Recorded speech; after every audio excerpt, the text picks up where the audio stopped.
We went from 0 to 30 million in 3 years, which is sort of that hockey stick venture growth. But we weren't venture backed.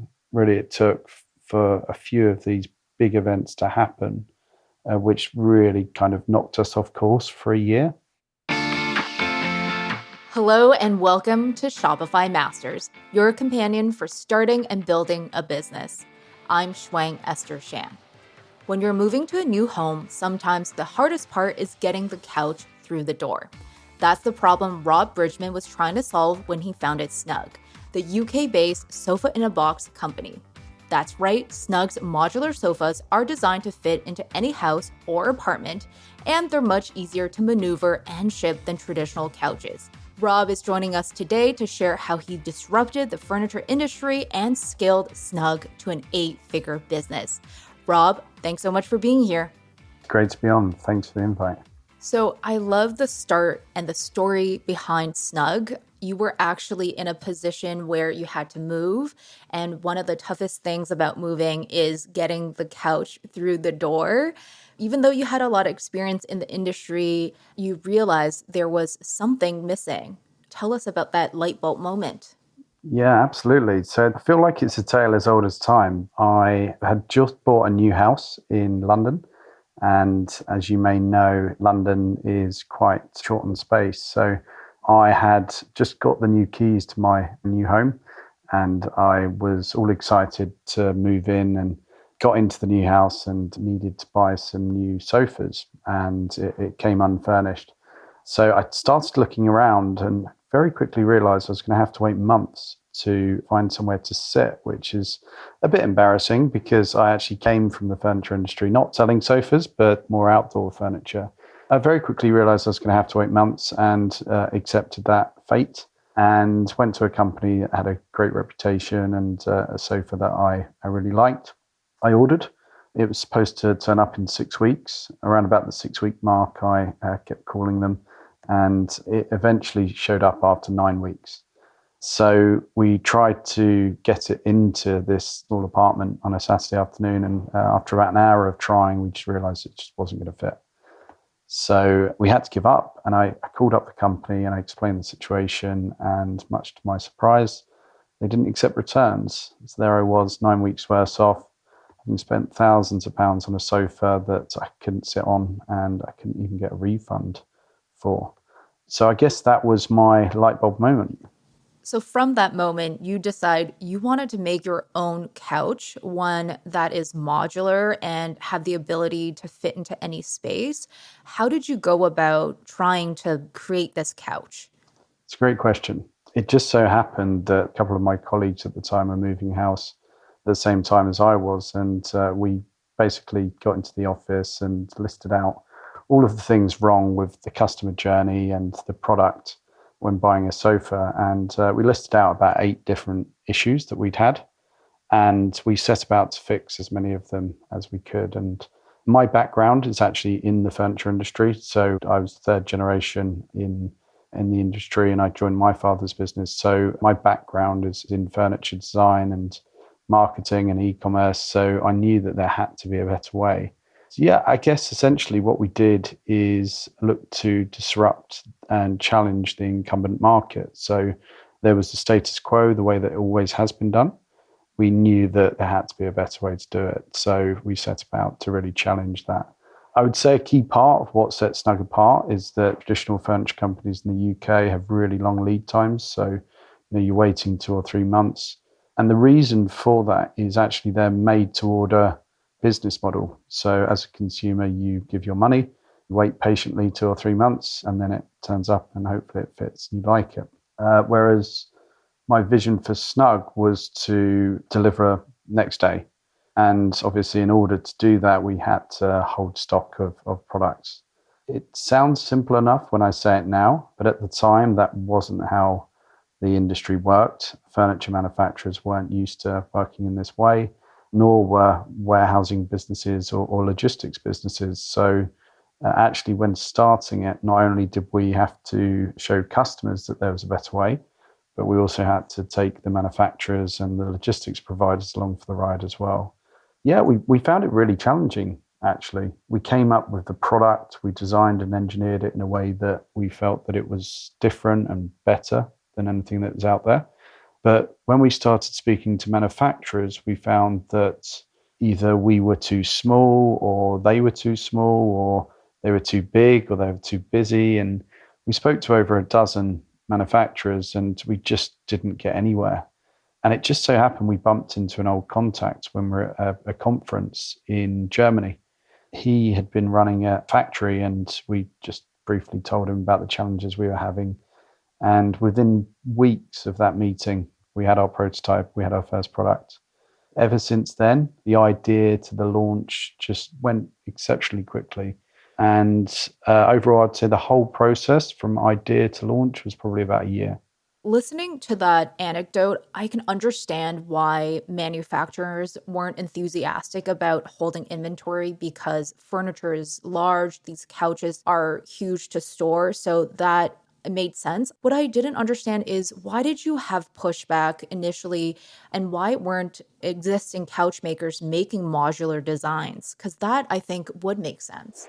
Yeah, so we don't understand the point about them not wanting to make for us. Actually, we were the ones that were looking to buy the product up front and to warehouse it ourselves. So it worked in a very similar way to bulk orders of product. And I guess they were more used to working on ad hoc, kind of one in this color and this style and another in this color and this style. And we came along and we wanted 100 in that color and style and 100 in that color and style. But the thing that's really different from a product point of view is that I think the best analogy to use would be our product's a bit like Lego. So you've got components, and the mix of components make up a finished product. So talking, I guess, e-commerce language for a second, it's that kind of parent and child SKUs. So we've got lots of different child SKUs, currently about 200, but they make up about 1,400 parent SKUs on our website. So we can mix and match, or customers can mix and match. We can essentially keep our SKU range relatively narrow, but actually have quite a lot of choice for customers because they can mix and match lots of different sizes and colors and styles to get just what they want. It was a difference in the way that they had to work. They weren't making up finished products. They were actually making up components for the customer to make up the finished product. So you have that serendipitous meeting with the manufacturer in Germany that eventually becomes your partner. And new consumers who are into this direct-to-consumer world, they can understand the concept and they'll love the concept. On the other side is that most people do like to try out a couch and sit on it and feel how it would be tactilely. So how did you tackle selling these sofas online? It's a great question. And I guess the biggest pro of a direct-to-consumer route is that cutting out the middleman. So essentially, we're able to pass on those prices or those savings direct to customers, and we're not having to go through a wholesaler or a reseller in order to get the product to a customer's home. So it is the leanest model there is, from essentially from factory to people's homes. So my family's background is in the furniture industry. So since the early 1940s, and then with my father's business starting in the late 1970s, we've seen each different part of that supply chain. So we were manufacturers, then we were wholesalers, and now predominantly we are retailers. Through those decades and those generations, we've understood how to build value into each part of that supply chain and also to make it as efficient as possible. When we launched, we were primarily e-commerce, which is really difficult for a furniture company, but we were able to overcome that with various things that we introduced. So we were the first sofa company to offer a 100-day trial. Prior to that, the maximum you'd get was maybe 14 or 30 days. But actually, more likely, there was no trial at all because it was made bespoke for you. So we could overcome that barrier. But we also really invested heavily in content. We just made it as easy as possible for customers to buy from us. And we also had a very short delivery time as well. So from my experience, waiting for 9 weeks and then it turning up and me not liking it, that was really poor. But actually, there's a much lower barrier to purchase if you know you're going to be getting it in a few days. So with our products, you buy it, it turns up 3 days later. For whatever reason, you don't like it, it's not the right size, color, your partner doesn't like it, then we come and collect it and we refund the money in full. So it really made that whole customer journey that much easier, which gave consumers confidence to buy online without seeing the product. So you have this promise of having short lead times and delivering within the week, and you manage the fulfillment side and you have the inventory. How did you go about figuring out the shipping and logistics side to make sure that part also ran smoothly? To answer that, I need to probably answer it as maybe 3 chapters. So the first chapter was pre-COVID, leading into probably the middle of the sort of the COVID period. So we had one manufacturer who was offshore, who had scaled with us essentially from about zero to probably £20 million in revenue in about 2 years. And we were really happy with the quality. We were happy with the ability to keep up while we were scaling. We were happy with the value for money. And then all of a sudden, shipping prices went through the roof. So overnight, shipping prices pretty much went up about 700%. So from about $2,000 per container to about $16,000 per container, which essentially doubled the cost of our prices we were buying from the factory. So that became a huge challenge for us. And at that time, we were exploring whether to dual manufacture in the UK or in Europe, but that really sped up that process because ultimately we couldn't afford to be buying at those prices. We couldn't pass those price increases on to our customers. So it really sped up our nearshoring and onshoring of our product. So I guess that kind of leads on to chapter 2. Through the second half of COVID, we had dual supplies. So we had offshore manufacturers, and then we had onshore manufacturers in the UK. And that worked for a period of time until it didn't. And actually, the UK manufacturers started to have shortages in materials and labor. And then there was the energy crisis. And, we thought that strategy would really allow us to be more agile. So by having a dual supplier, we should be able to work with the manufacturer that gives us the best sort of value for money and the best service.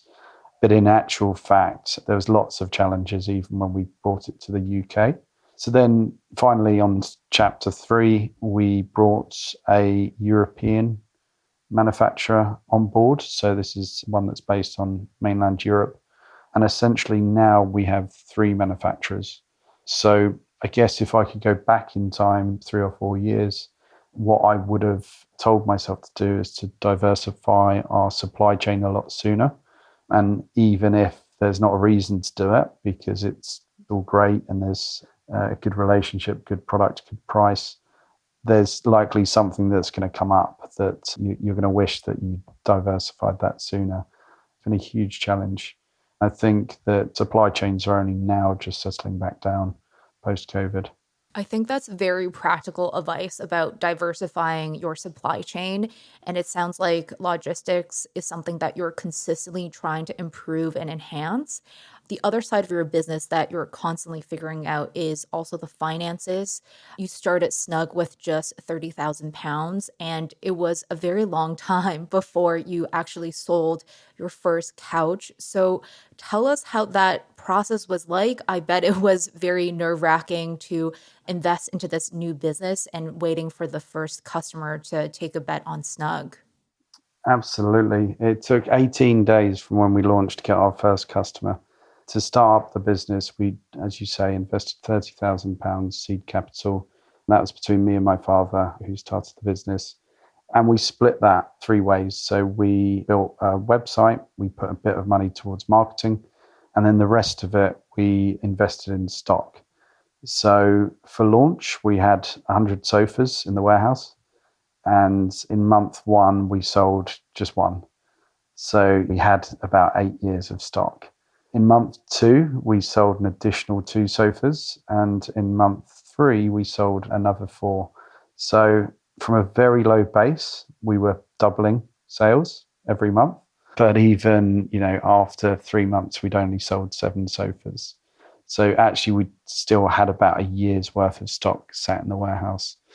And it's funny, my father was reminding me almost daily that we had years of stock. And I just said, look, we need to be patient. We're doing this in a very lean and scrappy way. We're not really spending anything on marketing. We're just really relying on word of mouth, which, at such an infant time in our business, and when we didn't really have customers, that was going to take a while. But then we stumbled upon the power of influencer marketing and social media marketing. When we launched in 2019, there wasn't really anyone selling on social very well. So, the thought was that you can't really build a community around sofas or around furniture because people only buy them every 4, 5, 6 years. So, who would want to go and follow a furniture company on social media? It's not very cool or sexy. But kudos to my wife, Lauren, who joined Snug in year one. And her background was in social media marketing for beauty brands and fashion brands and luxury brands. And she'd seen it work in these other industries. And she helped us figure out how we could not only build a community, but how we can leverage that community to get the word out and ultimately to sell more sofas. Very excited to dig into more of your marketing strategies and also talk about your entrance into retail. I'm chatting with Rob Bridgman, founder and CEO of Snug. I hope you're enjoying our conversation. And if you haven't already, please subscribe or follow Shopify Masters wherever you get your podcasts and leave us a review or feedback for the show. Thanks. So Snug started in 2019, and then the next year, the pandemic hit. So it was a good thing that you were investing in social media and selling online really early. But during COVID, you also found success with live streams. Tell us more about that. Absolutely. So at the time, we had a very successful e-commerce presence. We were selling a lot of sofas online, but we also had a presence in 7 concessions and one of our own pop-ups as well. So we did have a relatively small retail presence of 8 stores. It was when the pandemic hit and there was all the lockdowns, and we had to send all of our retail staff home, and obviously they can't work from home because they're normally on the shop floor. But actually around about that same time, we had just started a trial of video shopping on our website. We'd had some success with chat, but customers wanted to see it and really speak to someone face to face, and build up that rapport and that trust in order to spend thousands of pounds over the phone or on the internet. So it was actually serendipitous. We had the stores closed down, and some of our best salespeople were stuck at home. And then we had all of this demand for people that really wanted to see the product and speak to an expert. And essentially, we just connected the two. So we redeployed all of our retail staff onto video chat. On our website, we had one-to-one video chat. But I guess for me and maybe the listeners, the more exciting part was around the one-to-many video chat. It was around about the time where social commerce was becoming a thing. So this was using social media and really blurring the lines between content, community, and commerce, getting people to buy on social. we looked to China and some of the stats coming out there, and how they'd used video to really sell products in significant volume. There was someone called the Lipstick King who sold tens of billions on Singles Day. I can't remember the exact stats now, but really, really impressive. So we just thought, well, can we emulate something like that? Could we create a live video stream that is entertaining and engaging so that, people want to watch, but actually has a underlying commercial message to it?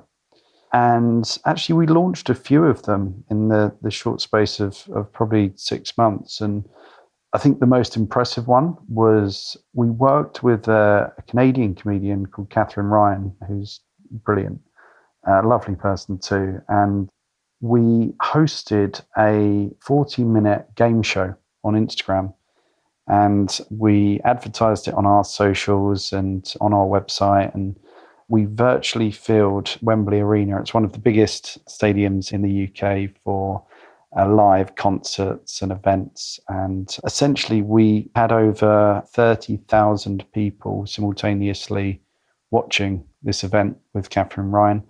And there was 5 segments, and essentially she was giving away Snug sofas. And then at the end of it, there was a hook, and it was about going to our website and entering a code, and the fastest person to enter the code won this big prize. So we had a record traffic day, we had a record sales day, record sales week, record sales month, and it was just incredible. It was really the best example I've still come across of leveraging the power of social media with great content and talent, but to drive real commercial results.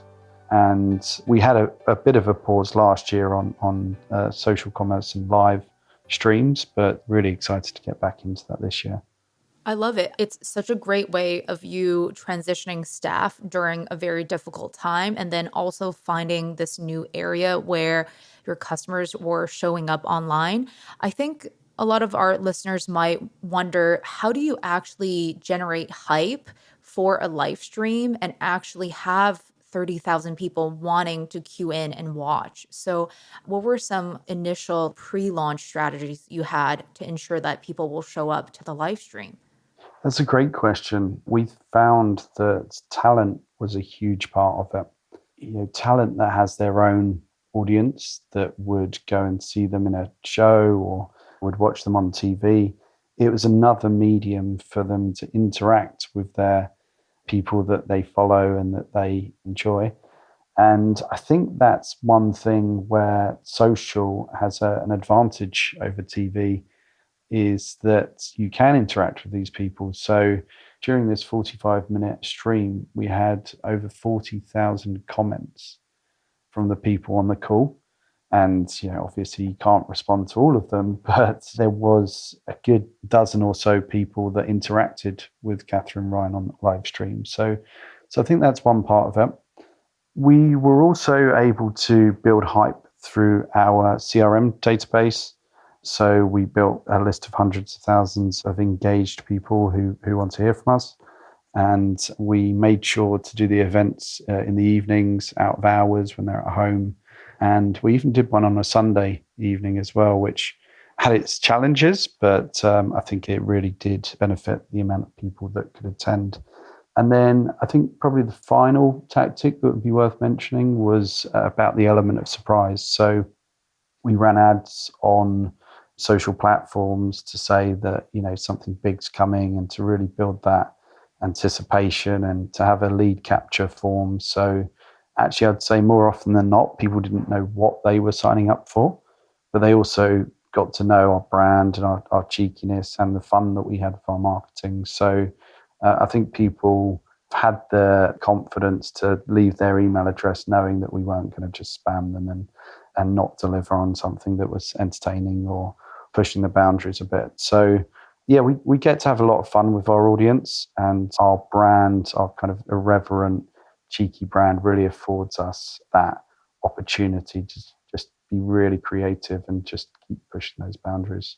Amazing. And I love how bold Snug has been on its promise of fitting through every door and every small space. So, talk to us about that promise that if Snug couldn't fit into someone's home, that they would essentially get a free sofa. Absolutely, yes. So we had a phrase very early on is breaking boundaries, not door frames. What we really wanted to do is stand behind our brand promises. I think, it's easy for a brand to say that they do something, and do they live up to the hype always? No, I wouldn't say so. It was actually, I think it came about from those pizza adverts. It was, delivered in 30 minutes or it's free. So we thought, well, can we do something like that? And we actually started that campaign with a PR stunt, and it was to get a sofa into the smallest house in Great Britain. So there's this home in Wales, in the UK, that had been in the same family for 400 years, and they'd never had a piece of furniture, never had a sofa in their home. So we set ourselves the challenge and we filmed it, and we thought, if it doesn't work, it's going to be great content anyway. But yeah, we filmed ourselves trying to get a Snug sofa into the smallest house in Great Britain. And yeah, fortunately it did fit. And, since then we've said that it's, guaranteed to fit anywhere, and had some amazing press coverage as a result of it. But then we thought, well, how can we take it one step further? Then it was about, well, let's take the challenge to our community. We went onto social media, to our pages, and we said, do you think you have a space that will not fit a sofa? And as long as you can practically put the sofa down, then we're guaranteed to fit something through the door or up the stairs, whatever the awkward space. And we had hundreds of people apply, and they sent in the photos of their space and the awkward doors or the basement they were in, or we had people sending in narrow boats and attics and all sorts. And we chose 3. We went on location. If we can't fit it in, we'll give you £1,000. If we can fit it in, you buy it at 50% off. Now, I'm very pleased to say that all 3 got the sofas in, and we acquired 3 new customers that day as well. There was no place you were super nervous about fitting a Snug couch in, was there? I'm probably going to eat my words after this podcast goes out, but I'm yet to hear of somewhere where a Snug sofa doesn't fit. Spiral staircases, narrow boats, basements, yet to hear somewhere it doesn't fit. Sounds like that bold promise has really helped in building community, and it's also such a fun way to launch a campaign. And in addition to the success from live streams, what other channels or new areas that you're experimenting with in the world of marketing? Yeah, so as a cheeky, irreverent brand, as I say, we've got permission to be quite bold with our marketing. So we like to go where our customers are first and foremost. So the channels that we've really prioritized are PR, social media, but then increasingly got an appetite to go into the real world as well. So this is events, whether that's with influencers or with journalists or with our customers. And we're also really looking at how we can get more of our products closer to people's homes so they can go and see it. So that's really going to take the format of retail and local advertising.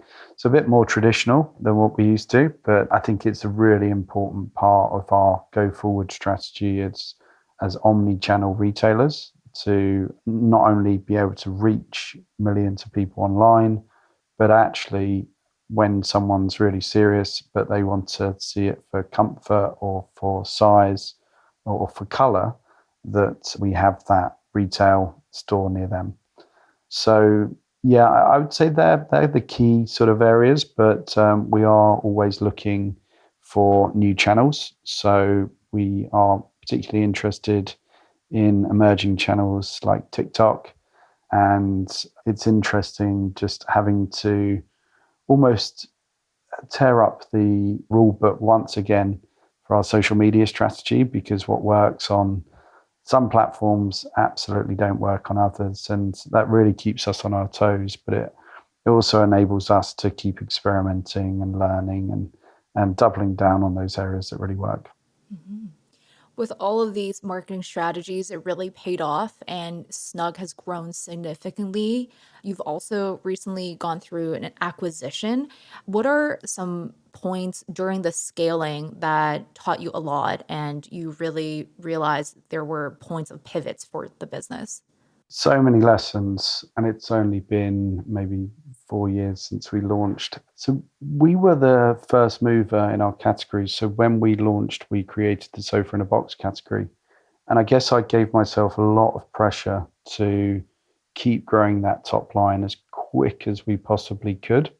But as we were bootstrapped, it was really important for us to ensure that that bottom line was there as well. So we were always profitable from the first sale. And I guess I was very conscious of our unit economics and, ensuring that we weren't only growing top line very quickly, but that we sort of had good cash flow and good profitability. But there was a whole series of quote unquote once in a lifetime events that happened, from obviously COVID to the shipping crisis. Then there was the economic downturn in the UK that really drove consumer confidence down and ultimately made things really tough. In hindsight, I think the lessons for me were around maybe going a little bit slower, which is probably not something you'll hear a huge amount from entrepreneurs because speed is a currency in startups. But we went from 0 to 30 million in 3 years, which is sort of that hockey stick venture growth. But we weren't venture backed. Really, it took for a few of these big events to happen, which really kind of knocked us off course for a year. So we'd always intended to grow as far and as fast as we could ourselves, and then to go and raise investment. We couldn't have timed the investment conversations any worse, actually. So probably 2 months into our first investment conversations, the war in Ukraine started, and all of the conversations we were having with investors very quickly dried up. We found that they wanted to, in their own words, sit on their hands, see what happened, and then maybe kind of circle back 6 months, 12 months later. So timing wasn't really on our side in that regard. Yeah, we found it really challenging actually to find the right partner.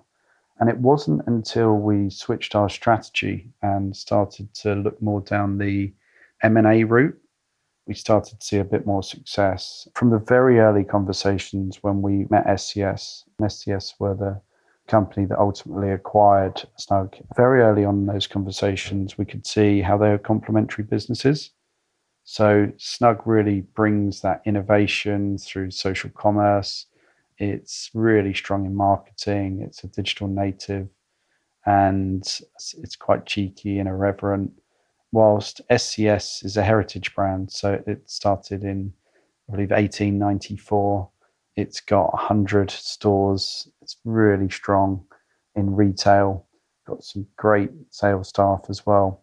So actually, what we found is that by combining both of the businesses and learning from one another, it's kind of like that 1+1 = 3. We can take the best bits from each business and apply them to the other, but leave the things that don't work. So, yeah, ultimately, we've gone from a business of about 50 people, and we're now part of SCS Group PLC, which is about 2,000 people. And we're only 2 months into that journey. But I think the best thing is that their CEO has been clear from day one that he wants Snug to remain an autonomous brand and for us not to lose what makes Snug Snug. Yeah, it's very exciting. We've got lots of exciting things ahead of us. Congratulations on this process. I know that it's definitely very stressful when you're going through it, but to your point, looking at it, it is definitely very synergistic, and SES and Snug do have complementary skill sets that will make both businesses better. But when you were going through that process, I'm sure a lot of founders would have the same kind of thought, is that they are nervous about being acquired and wondering if this is indeed the right path for them. What advice do you have for getting over that mental hurdle and maybe looking at a few different areas of the business to make sure that this is the right decision? That's a great question, and it's not one I've really thought a huge amount about. When we started our investment conversations, we were quite open to who we worked with as long as there was a strong cultural fit there. I think when we started talking with private equity and venture capital, we could see that they had the cash, but we weren't going to benefit from any real kind of infrastructure or any real economies of scale. So with institutional investors, you obviously get the cash and you get some really intelligent people that no doubt can help open doors and help with strategy and bouncing ideas off. But then what we found with strategic investors or acquirers is that they are experiencing the exact same things as you, but just on a completely different scale. So when we started talking to essentially bigger competitors, but not companies that were serving the same market, they could really understand the challenges we were having with supply chain, with stock availability, and with essentially scaling this omni-channel strategy. So I think my advice would be to, if you think at some point in your journey you'd like to exit, whether partly or fully, to probably start thinking about it sooner rather than later. See if you can schedule in just a monthly call or meeting, or see if you can get to a networking event to start meeting these people. And I guess that would be advice to anyone either starting out or that's running their business, is that there's a lot of people out there that have been through the same things that you're probably going through right now. The entrepreneurial journey can be a very lonely one, but it can also be a really rewarding one. And there are networks out there of entrepreneurs that all support each other in non-competing industries. And I think they can really help to bounce some of these ideas off. And we must have had hundreds of conversations with investors or potential acquirers over the space of just over a year. That was intense, but I think it's about continuing, just getting up and brushing yourself off and just staying really positive. Really glad to hear that through those hundreds of conversations that you were able to find the right partner. We're very excited to see what is next for Snug. And also, thank you so much for being here, Rob. Thank you for having me. That's Rob Bridgman, founder and CEO of Snug, and I'm Shuang Esther Shan. And thank you for joining us on Shopify Masters. Our show is produced by Megan Coyle and Gogo Zoger. Our engineers are Matt Schwartz and Niku Betlam. Benjamin Gottlieb is our supervising producer, and we will see you next time.